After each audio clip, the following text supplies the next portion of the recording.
Why trophies?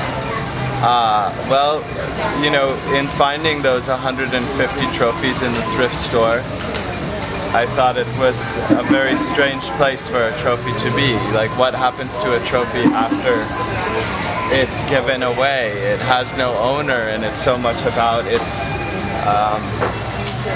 its connection to the one who won it. So I thought there was something sad about the abandoned trophy, but at the same time the aesthetics of a trophy are so celebratory.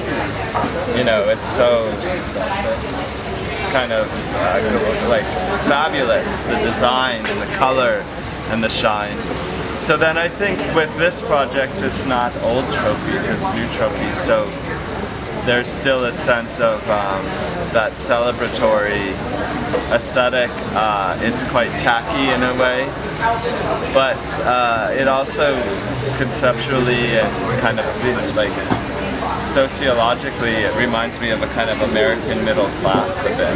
Like just the idea of a trophy and how I think in some ways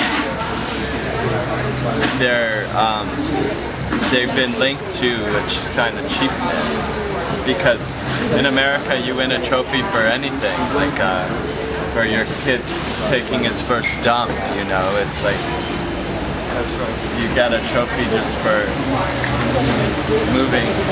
walking across the street. So in a way they've kind of been abstracted, the trophy's been abstracted from its place as something you have to work hard for. It's almost like, yeah, so it's kind of this furniture in some ways embodies the ubiquitous nature of the trophy.